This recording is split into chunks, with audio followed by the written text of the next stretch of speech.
Welcome back to the Life Changing Moments videocast and podcast. If you're a physician and you've ever found yourself wondering, is it just me or is something off?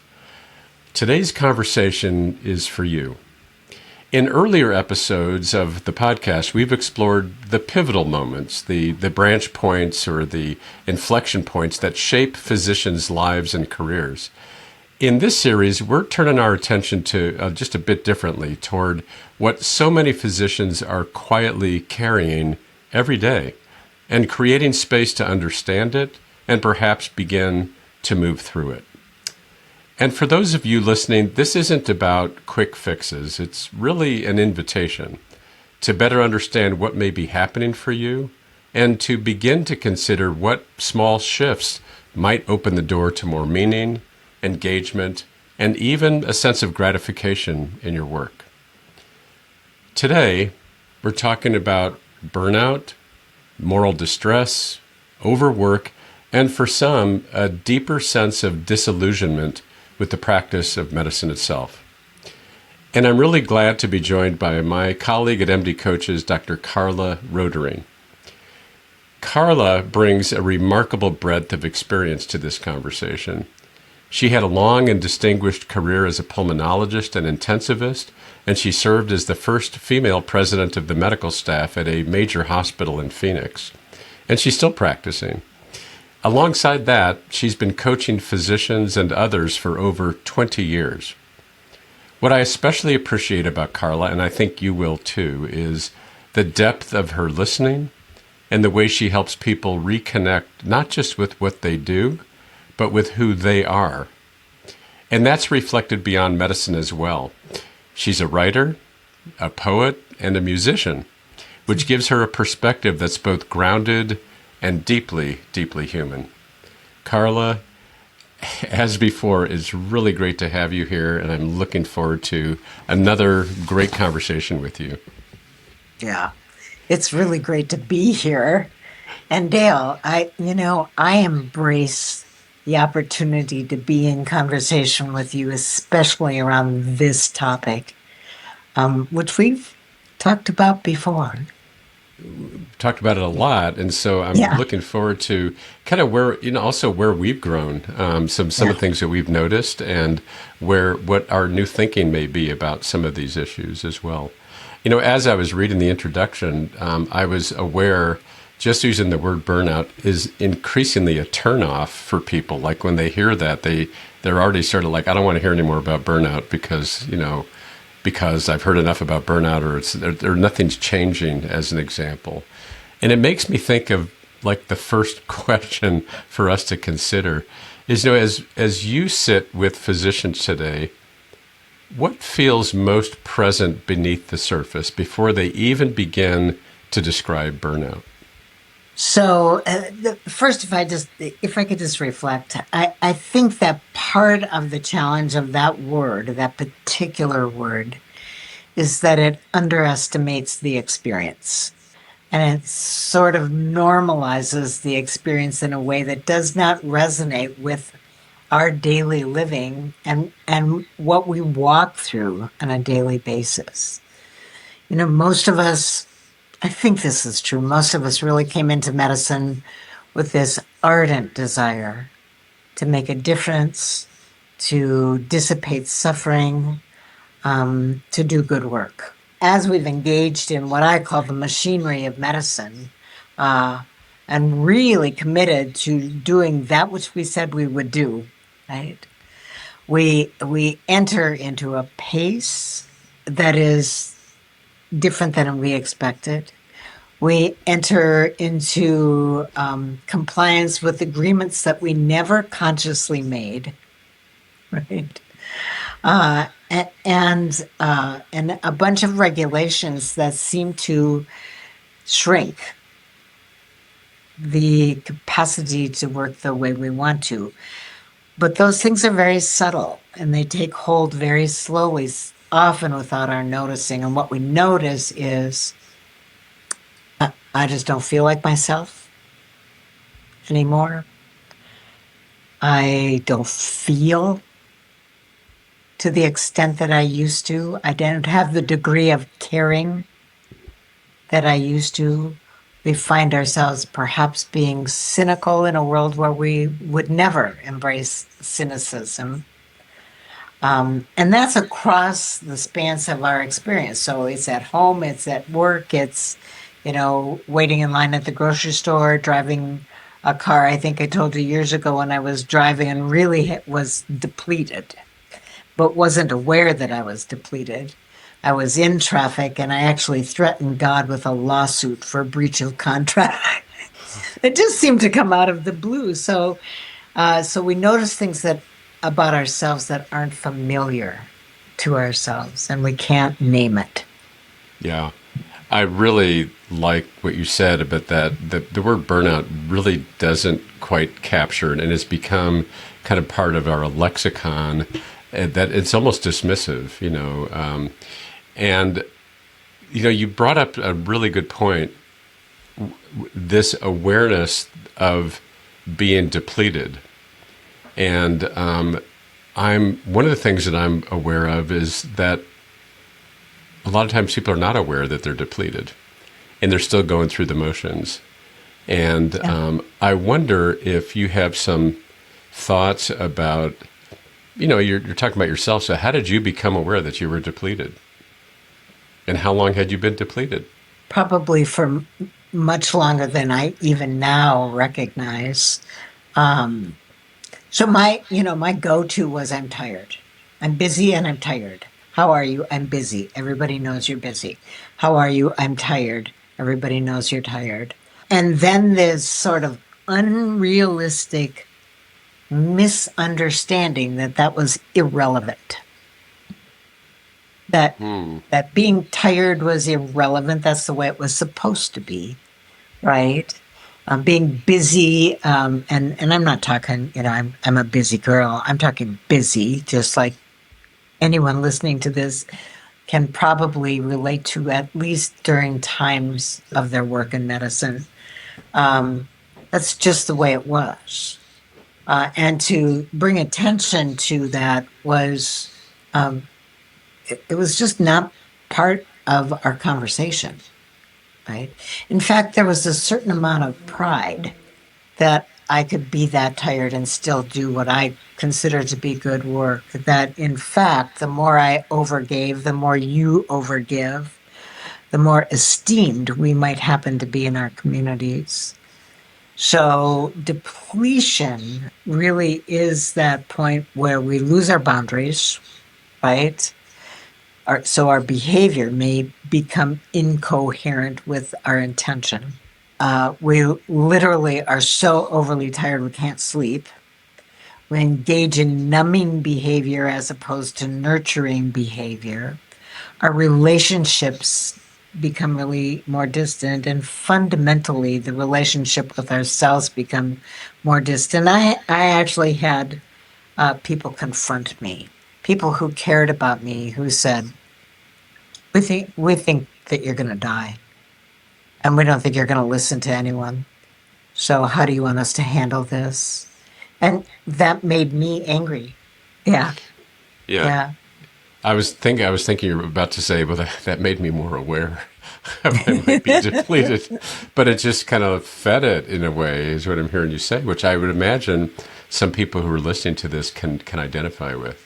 You've kind of answered another question. I mean, it's really, there's a little bit of a life it has unto itself, that because of the reinforcers that the medical culture has, that you're supposed to be busy and you're supposed to be tired. And there's not a lot of room for empathy for each other when we're in those states, because, say I'm busy and I'm tired too. So what's your problem? So we don't even really bring it up with each other, in peer relationships. Having just said that, I dare say that I still have some contact with younger physicians and residents. I think the next generation is doing a little bit better with this, and they are saying, I hear them say I'm tired and I'm fatigued, and I've heard some empathic responses to that. So I think the younger generations are doing a little bit better with this. We still have a big issue. We still have a big problem. What? Yeah. And in that space of depletion, we're less likely to be empathic with one another. Sure. So I love what you just shared, Dale, because it really does shine a light on how powerful we can ally one another, right? Like we can show up in ways that are generative for our entire physician or healthcare workforce family and make a difference to one another if we are willing to allow ourselves to be empathic in our Hmm. tribe. In Yeah. our tribe, yeah. Yeah. But you're also speaking about peer support. And I know there's a lot of work being done in peer support. And I just had this idea that a nice idea is, as you're entering this world, is to identify somebody that you check in with Mhm. on a regular basis, whether you're doing well or you're not doing well. Like, check Mark Greenewald up at Carillion has developed a peer support app, and he talks about just checking in weekly, and even if it's a one-word response by texting, because that investment pays off when it's 2 a.m. sometime and you're not doing well. Yes. Yeah. So that you have that relationship already established that this is now I'm not doing well and I need to talk about that. Yeah. So maybe one of the suggestions coming out of this is, if I had entered into practice and said to you, Carla, hey, I want I'm going to want to connect with you, and I want you to tell me when I'm not looking so good because I may not be aware of it. Yeah.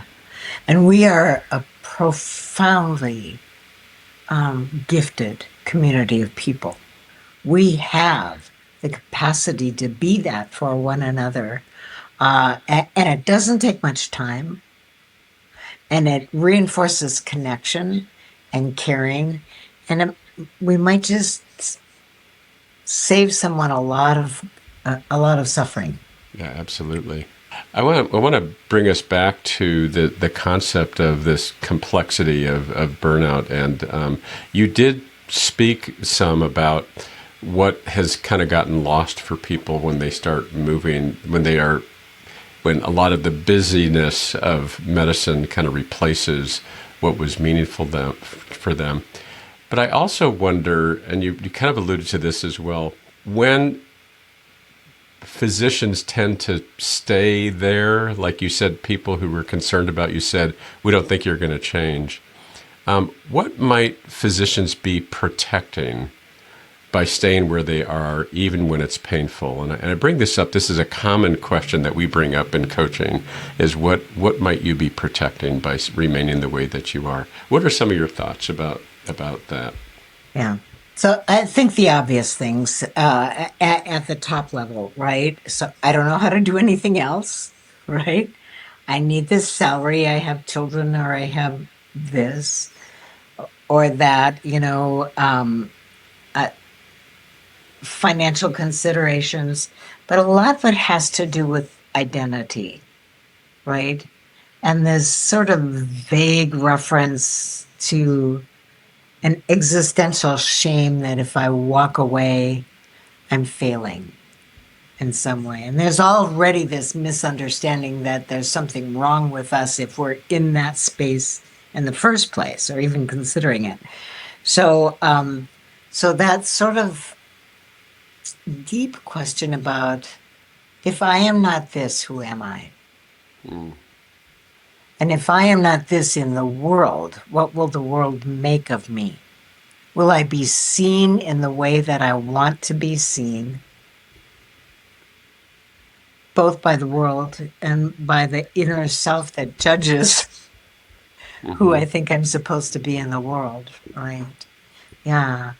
And so we allow this kind of separation from the self we've known by heart since we hit the planet, right, to prevail, because ironically we believe we risk our identity.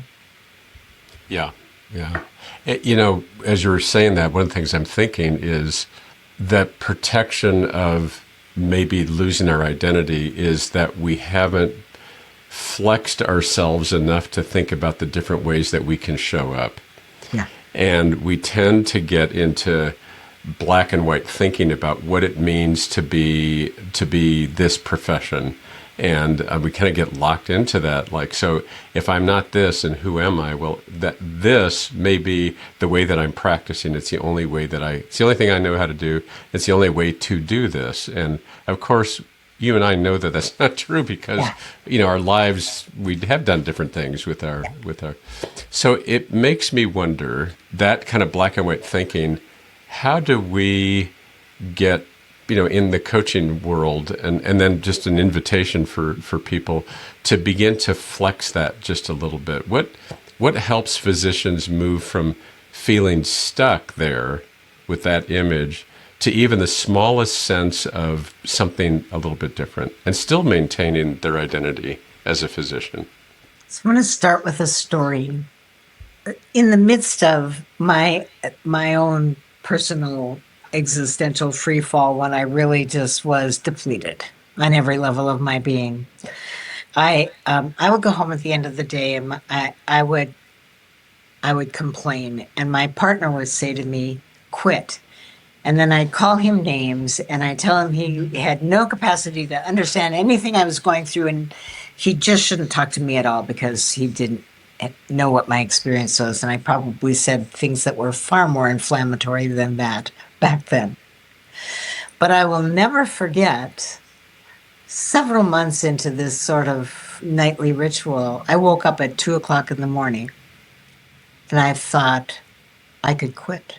And it was the first time that thought rose from me as actually possible, right?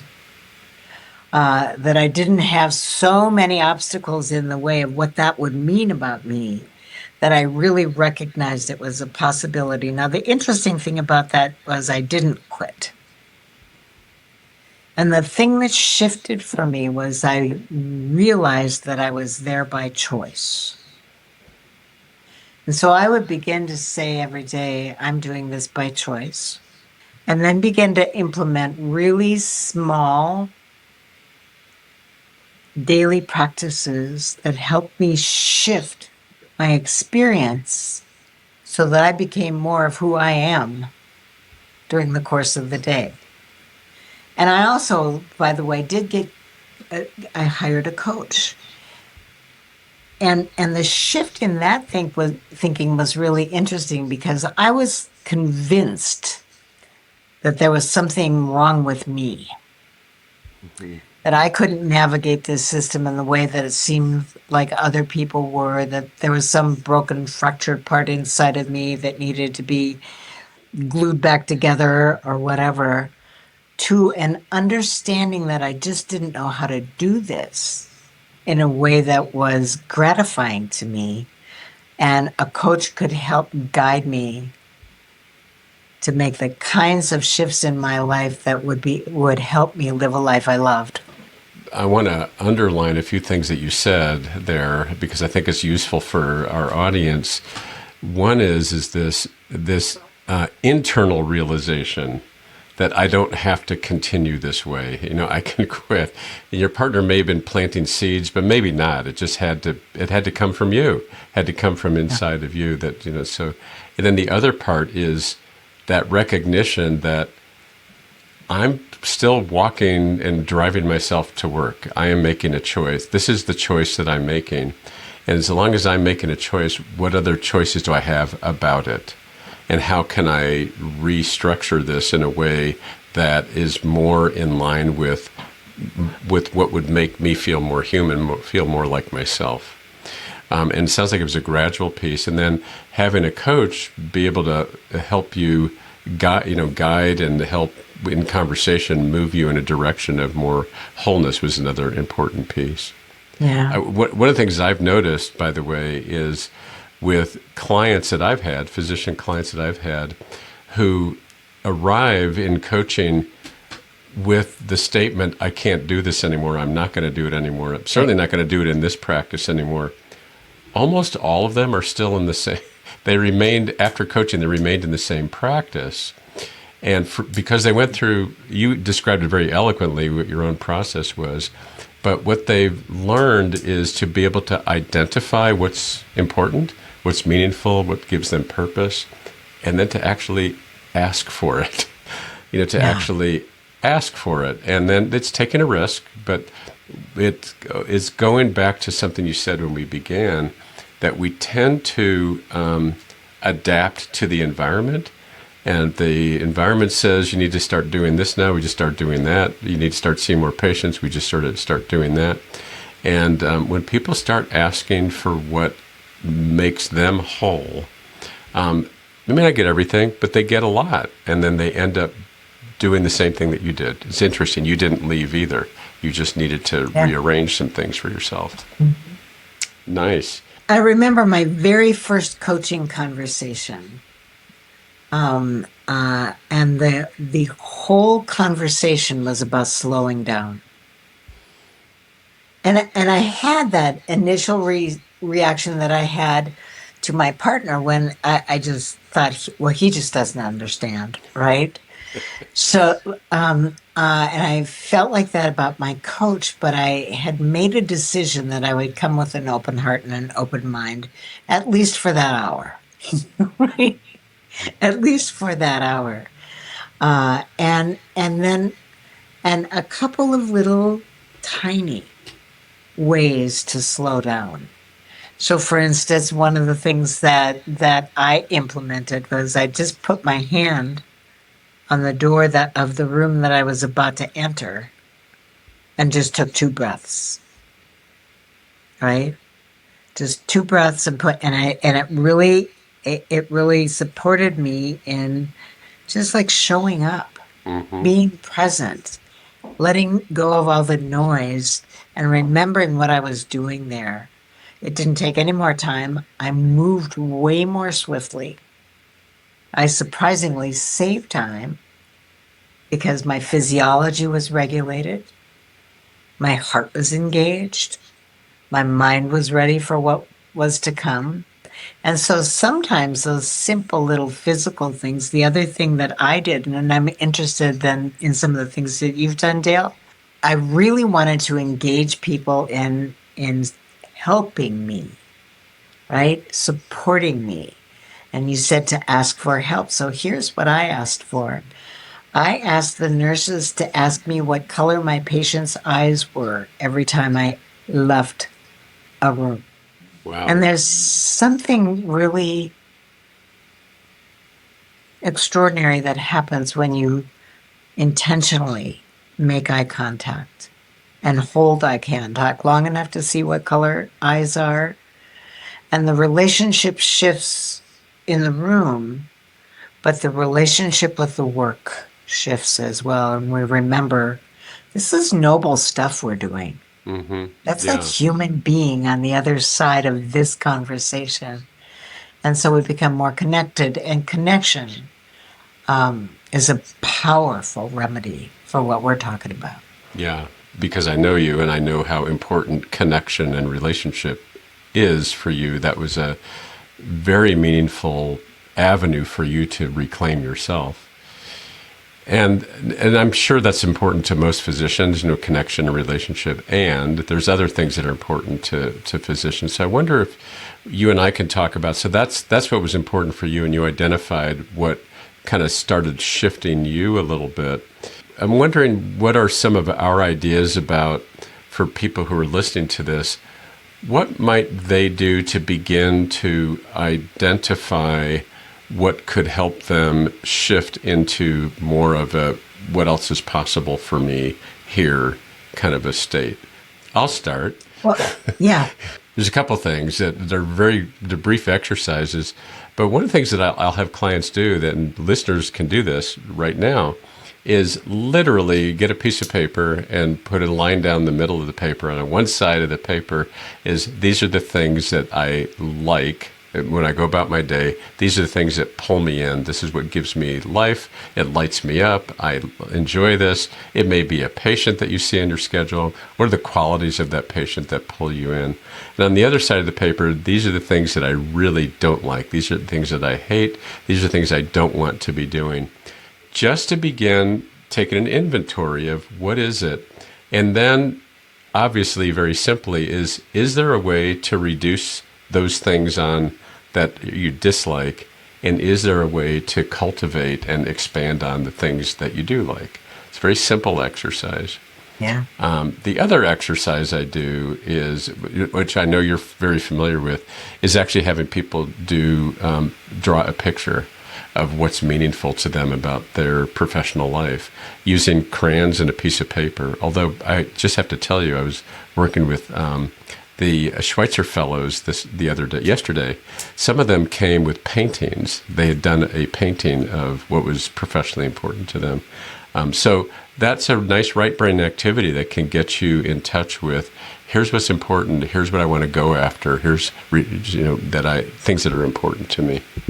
I have variations of what you're recommending, but I also think that if we can become tuned into our body, so I have a list that says this expands me, this contracts me. Right? Mm-hmm. I like that. Yeah. Yeah. So when I feel contracted in my body, that's an invitation to really start to untangle. What about that is it? Do I just not like it? Am I not comfortable? Is it not in my lane of expertise? And when I feel myself expand, what is it that pulls me into that experience with, in such a positive way? How do I get more of that? How do I either transform or do less of this? And I want to return to something that you talked about a few minutes ago, which is the something that we actually don't often do, but really matters, and that's to ask, right? To ask for a redesign that is more congruent with the way that we want to be practicing, and be willing to be surprised by yes. Yes, I agree with you. Yeah. Yeah. Be willing to be surprised by yes. So, and then I kind of carry the question to the end of the day and said, what are the moments today in which I felt the most like myself? I'm going to ask. I'm going to ask myself that one tonight before I go to bed. That's great. We're talking about assisting, especially physicians, with creating the shifts inside themselves. Some of like the ones you described that you've had. What's a belief or assumption that we haven't said yet that we often see that when it shifts creates more space or freedom for physicians? But one of them that comes to mind is this, and we hear it sometimes, is I'm the only one who can. I'm the only one who can, who does. I'm the only one who talks to people, or I'm the only one who has this diagnostic acumen. But the notion that I'm the only one. And I remember someone said to me, what if it's true that everyone has a guardian angel, and what if it's true that it's not you?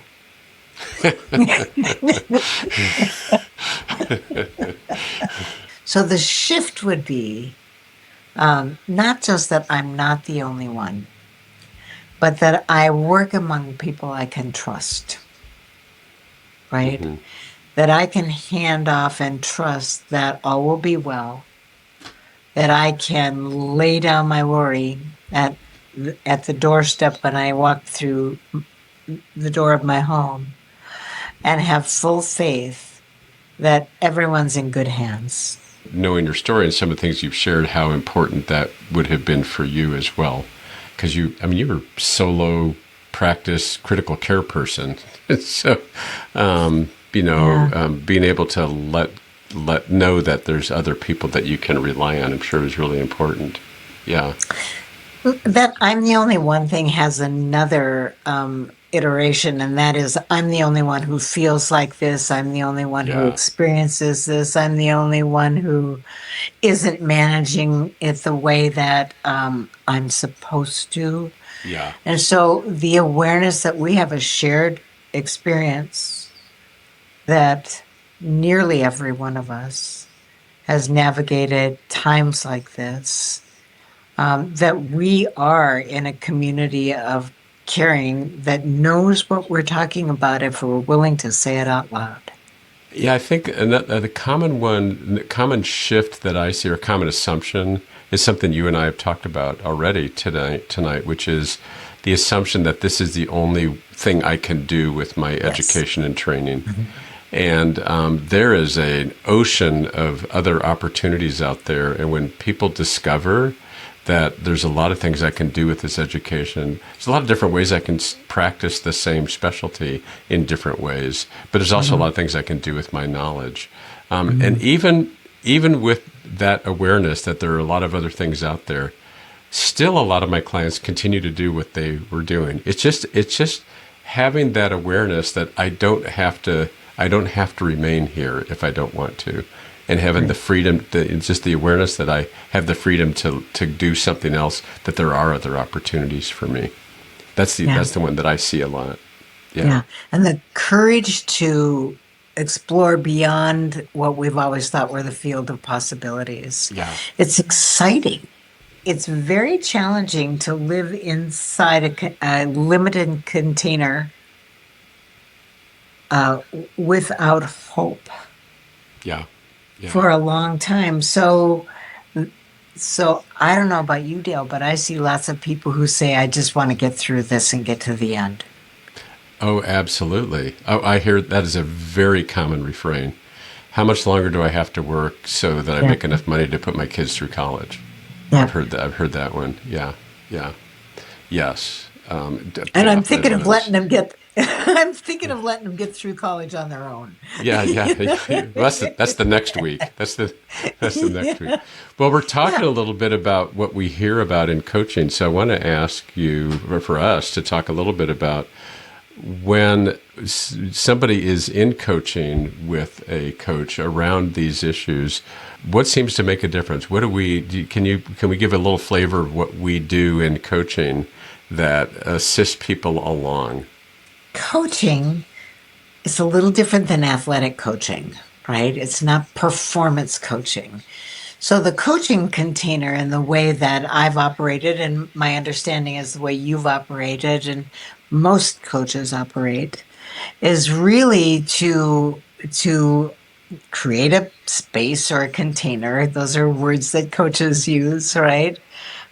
In which you can discover things about yourself you never knew you knew, right?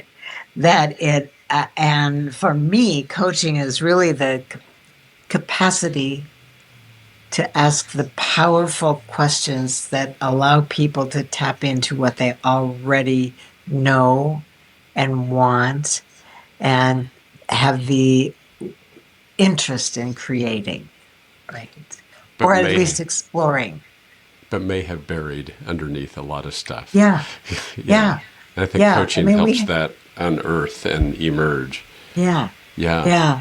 It's not prescriptive, going to a coach so that someone will give you a prescription on how to like wake up tomorrow morning and have a different life. That ain't going to Um, happen. yeah, yeah. I don't know where you go for that, but I couldn't find it. So, you know, you Yeah. know, I would add to that. It's an exploration of what else is possible, or what's possible for you. And how do yeah, you, and also somewhat of a return to self. yeah, I really like the way you put that, the things that are important to you that you didn't quite know were there or may have gotten buried, but it's ultimately an ability to fully express you and to be wholly you in this world in whatever way, whatever form or shape whatever form that takes. That's the other thing. So we coaches mostly ask questions, and we mostly explore with people, and we don't, as you said, we don't do a lot of telling of what to do. We don't do any telling of what to do. That can help people transcend that mired down piece and to open them up to what else is possible. So thank you for your explanation too.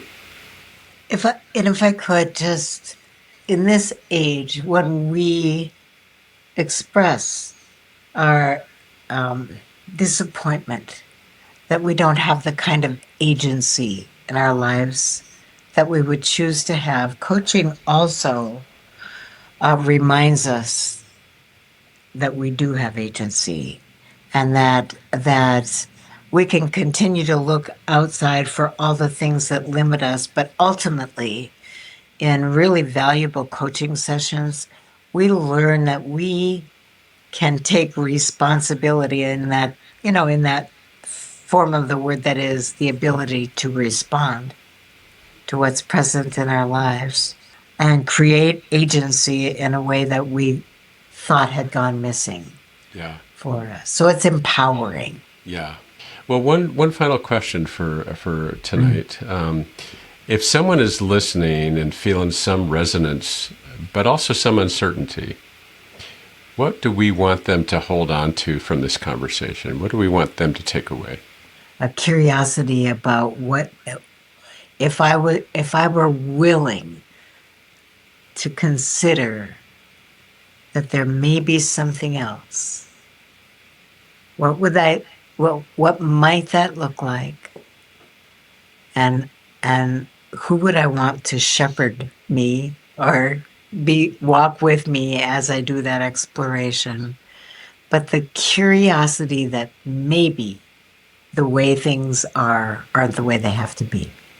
I don't know if I can top that, Carla. I think that's a really, I love that concept. The one thing people take away from this is curiosity, to maintain that sense of curiosity, that it doesn't have to be this way. There may be something else that's possible. So I love that. Well, once again, Carla, I know we've done this a few other times before. This is very rich, as it always is. Thank you again for taking the time to be here and enlightening listeners with your wisdom and your experience and mentorship and your openness to an invitation to people to be curious and to know that there are others that care. So thank you again so much. Thank you. Thank you for tuning in to Life Changing Moments. If you enjoyed this episode, please be sure to rate us 5 stars and leave a review. Doing so helps our podcast reach more listeners. Have something to share? We'd love to hear your thoughts. Visit the MD Coaches community on Facebook groups. This dynamic virtual space is a place to continue discussion about life-changing moments and perhaps share some life-changing moments of your own. Join the conversation today.